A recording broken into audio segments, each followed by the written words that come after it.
നമസ്കാരം പ്രിയപ്പെട്ടവരെ, ഞാൻ ശ്യാം സുന്ദറാണ്, നിലമ്പൂർ സ്നേഹാലയം. പ്രിയരെ, നമ്മുടെ ഈ ജീവകാരുണ്യ പ്രവർത്തനത്തിലെ ഒരുപാട് പൊയ്മുഖങ്ങളുള്ള കാര്യം മുമ്പ് ഞാൻ സൂചിപ്പിച്ചിട്ടുണ്ട്.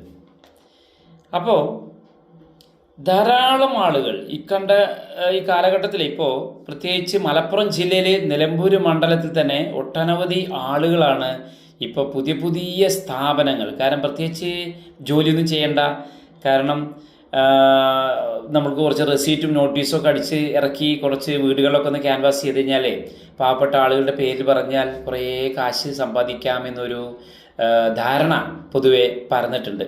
അതുകൊണ്ട് തന്നെ ഒരുവിധം ചെറുപ്പക്കാരും ജോലിക്കൊന്നും കാര്യമായിട്ട് പോവാതെ അവരൊക്കെ തന്നെ ഈ ഒരു സ്ഥാപനങ്ങൾ, സൊസൈറ്റി, ട്രസ്റ്റ്, ഓർഫനേജ്, യത്തീംഖാന, മഠങ്ങൾ, ഈ പേരൊക്കെ പറഞ്ഞിട്ട് വെറുതെ കുറച്ച് 4-3-7 ആൾ കൂടിക്കഴിഞ്ഞാൽ അത് കാശുണ്ടാക്കുക. എന്നിട്ട് ഓരോരുത്തർ അവരുടേതായ ജാതിയുടെയും മതത്തിൻ്റെയും രാഷ്ട്രീയത്തിൻ്റെയൊക്കെ അടിസ്ഥാനത്തിൽ അവർ കുറേ പണം അങ്ങനെ പിരിക്കുക.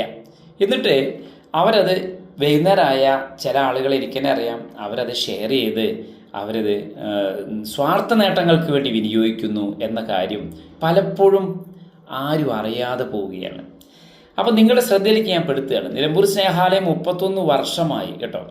ഈ 31 വർഷക്കാലത്തിനിടയിൽ ഈ നിലമ്പൂർ മണ്ഡലം മാത്രമല്ല, ഒട്ടനവധി ആളുകൾ നമ്മുടെ ജില്ലയിലാവട്ടെ, ഇതര ജില്ലകളാവട്ടെ, അന്യ സംസ്ഥാനങ്ങളാവട്ടെ, വിദേശത്തു നിന്നാവട്ടെ, ഒരുപാട് ആളുകളുടെ ചെറുതും വലുതുമായ കൈത്താങ്ങ് നമ്മുടെ സ്നേഹാലയത്തിലേക്ക് കിട്ടിയിട്ടുണ്ട്.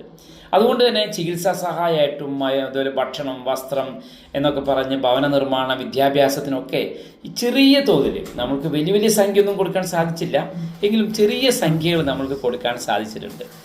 നമ്മുടെ വീട്ടിലൊക്കെ നല്ല ഭക്ഷണങ്ങളൊക്കെ ബാക്കി വരും, സാധാരണ വരാറുണ്ട് പലയിടത്തും. അപ്പം നമുക്കൊരു 10 പേർക്കുള്ള ഭക്ഷണമാണ് ബാലൻസ് വന്നാൽ പോലും ഞങ്ങളെ നമ്പറിലേക്ക് വിളിച്ചോളൂ. കാരണം ആ 10 പേരുടെ വിശപ്പ് മാറ്റാൻ സ്നേഹാലയത്തിന് സാധിക്കും. അല്ലെങ്കിൽ ഞങ്ങളത് ആത്മാർത്ഥമായിട്ട് ഞങ്ങൾക്ക് താല്പര്യമുള്ള ഒരു വിഷയമാണ് ഈ പാവങ്ങൾക്ക് വിശപ്പ് മാറ്റുക എന്നുള്ളത്. വിശപ്പ് കഴിഞ്ഞിട്ടാണ് ബാക്കി എല്ലാ കാര്യങ്ങളും. അപ്പം ചില ഹോട്ടലുകളാവട്ടെ, നല്ല പലഹാരങ്ങളോ അല്ലെങ്കിൽ നല്ല ഭക്ഷണങ്ങളോ തട്ടുകളിൽ എന്തുണ്ടെങ്കിലും ഏത് സമയത്തും ഞങ്ങളെ വിളിക്കാം. കാരണം ഞങ്ങളുടെ വോളണ്ടിയേഴ്സ് 3-4 പേരാണ്. എല്ലാവരും ഓട്ടോ തൊഴിലാളികളുണ്ട്, അതുപോലെ വ്യത്യസ്ത മേഖലകളിൽ ജോലി ചെയ്യുന്ന ആളുകളൊക്കെ നമ്മൾക്ക് ഉണ്ട്. അതുപോലെ 47 പേരാണ് നമ്മൾ ഡിപ്പെൻഡ് ചെയ്ത് നിൽക്കുന്നത്. ഈ വിവരം എല്ലാവരുടെയും ശ്രദ്ധയിൽപ്പെടുത്തുകയാണ്. പരമാവധി ഷെയർ ചെയ്യുക, സഹായിക്കുക. Thank you. നമസ്കാരം.